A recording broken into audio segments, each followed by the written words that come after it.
ನಮಸ್ಕಾರ. ಸ್ವಯಂ ಪಾಕ ಅಭಿಮಾನಿಗಳಿಗೆ ಸ್ವಾಗತ.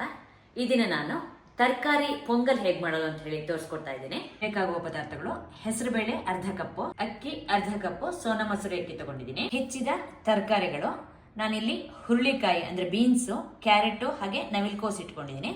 ಅದೇ ತರ ಬಟಾಣಿ ಕೂಡ ಸ್ವಲ್ಪ ಇಟ್ಕೊಂಡಿದ್ದೀನಿ. ನಿಮ್ಮ ಅಪೇಕ್ಷೆ ಮೇಲೆ ನೀವು ತರಕಾರಿನ ಹೆಚ್ಚು ಕಡಿಮೆ ಮಾಡ್ಕೋಬಹುದು. ಹೆಚ್ಚಿದ ಕೊತ್ತಂಬರಿ ಸೊಪ್ಪು ಸ್ವಲ್ಪ, 1 ಇಂಚಿನಷ್ಟು ಶುಂಠಿನ ನಾನು ಸಣ್ಣದಾಗಿ ಹೆಚ್ಚಿಟ್ಟುಕೊಂಡಿದ್ದೀನಿ. ಮೆಣಸಿನ ಪುಡಿ ಅಂದ್ರೆ ಪೆಪ್ಪರ್ ಪೌಡರ್ ಅರ್ಧ ಟೀ ಸ್ಪೂನ್, ಹಸಿ ಮೆಣಸಿನಕಾಯಿ ನಾನು ಸಣ್ಣದಾಗಿ ಹೆಚ್ಚಿಟ್ಕೊಂಡಿದ್ದೀನಿ.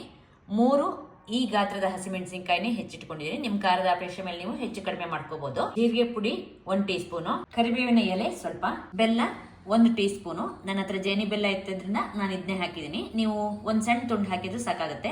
ನಿಮ್ಮ ಅಪೇಕ್ಷೆ ಮೇಲೆ ನೀವು ಬೆಲ್ಲ ಹಾಕ್ಬೋದು ಅಥವಾ ಬಿಡ್ಬೋದು, ಅದ್ರ ಹಾಕಿ ಚೆನ್ನಾಗಿರುತ್ತೆ. ನಿಂಬೆ ಹಣ್ಣು 1 ಇಟ್ಕೊಂಡಿದ್ದೀನಿ, ರಸ ನೋಡ್ಬಿಟ್ಟು ಹಾಕೊಳ್ಳೋಣ. ಉಪ್ಪು ರುಚಿಗೆ ತಕ್ಕಷ್ಟು, ನಾನಿಲ್ಲಿ ಕಲ್ಲುಪ್ಪು ಇಟ್ಕೊಂಡಿದ್ದೀನಿ. 1 ಟೀ ಸ್ಪೂನ್ ಭರ್ತಿಯಾಗಿ ಇಟ್ಟಿದ್ದೀನಿ. ಎಣ್ಣೆ 1.5 ಟೇಬಲ್ ಸ್ಪೂನ್, ನೀರು 5 ಕಪ್ ನಷ್ಟು. ಆಮೇಲೆ ಕೊನೆಯಲ್ಲಿ ಪೊಂಗಲ್ ಹದ ನೋಡ್ಬಿಟ್ಟು ಮತ್ತೆ ಬೇಕಂದ್ರೆ ಕುದಿಯ ನೀರು ಹಾಕೊಳ್ಳೋಣ. ಅಕ್ಕಿ ಹಾಗೂ ಹೆಸರು ಬೇಳೆನ ಬೇರೆ ಬೇರೆಯಾಗಿ ತೊಳ್ಕೊತಾ ಇದ್ದೀನಿ. ಅಕ್ಕಿ ಮತ್ತೆ ಹೆಸರು ಬೇಳೆನ ಎರಡನ್ನ ತೊಳೆದಿಟ್ಕೊಂಡಿದ್ದೀನಿ. ಅಕ್ಕಿಗೆ ನಾನು 1 ಕಪ್ ನಷ್ಟು ನೀರು ಹಾಕಿ ನೆನೆ ಇಟ್ಟಿದ್ದೀನಿ. ನೀವು ಸಾಧ್ಯವಾದ್ರೆ ಒಂದು 15-20 ನಿಮಿಷ ನೆನೆ ಇಡಿ, ಸ್ವಲ್ಪ ಹೆಚ್ಚಾದ್ರೂ ತೊಂದರೆ ಇಲ್ಲ. ಹೆಸರು ಬೇಳೆನ ಬೇಕಾದ್ರೆ ನೀವು ಆಮೇಲೆ ತೊಳ್ಕೊಂಡ್ರು ಆಗುತ್ತೆ. ನಾನೀಗ ತೊಳೆದು ಇಟ್ಕೊಂಡಿದ್ದೀನಿ. ಕುಕ್ಕರ್ಗೆ ಎಣ್ಣೆ ಹಾಕಿ ಕಾಯ್ಲಿಕ್ಕಿಡಿ.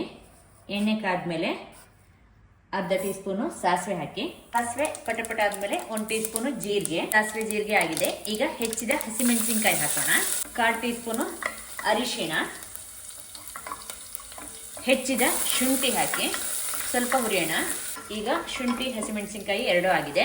ಕರಿಬೇವಿನ ಎಲೆ ಹಾಕಿ, ಹಾಗೆ ಜೀರಿಗೆ ಪುಡಿ, ಮೆಣಸಿನ ಪುಡಿ ಹಾಕಿ ಸ್ವಲ್ಪ ಹೀಗೆ ಕೈಯಾಡ್ಬಿಟ್ಟು ಇದಕ್ಕೆ ಅಕ್ಕಿನ ಹಾಕೊಳ್ಳೋಣ.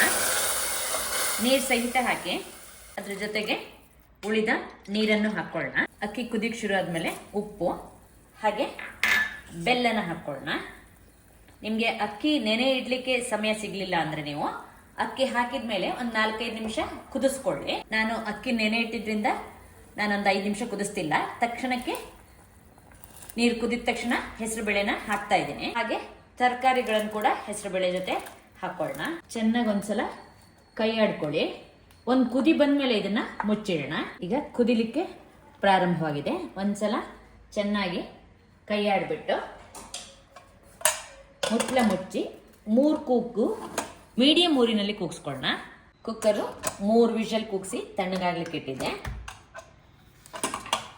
ಇದಕ್ಕೀಗ ಕೊತ್ತಂಬರಿ ಸೊಪ್ಪು ಹೆಚ್ಚಿದ್ದು ಹಾಗೆ ಲಿಂಬೆ ಹಣ್ಣಿನ ರಸನ ಕೂಡ ಹಿಂಡ್ಕೊಳ್ಳೋಣ.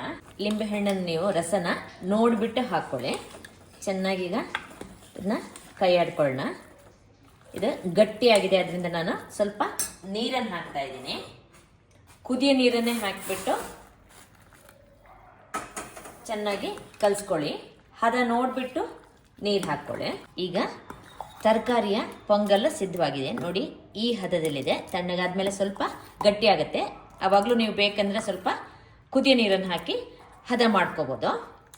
ನೋಡಿದ್ರಲ್ವಾ ರುಚಿಕರವಾದ ಆರೋಗ್ಯಪೂರ್ಣವಾದ ತರಕಾರಿ ಪೊಂಗಲ್ ಹೇಗೆ ಮಾಡೋದು ಅಂತ ಹೇಳಿ. ನೀವು ಕೂಡ ನಿಮ್ಮ ಮನೆಯಲ್ಲಿ ಈ ತರಕಾರಿ ಪೊಂಗಲನ್ನು ಮಾಡಿಬಿಟ್ಟು ನಿಮ್ಮ ಅಭಿಪ್ರಾಯ ನಮ್ಗೆ ತಿಳಿಸಿ. ನಮಸ್ಕಾರ.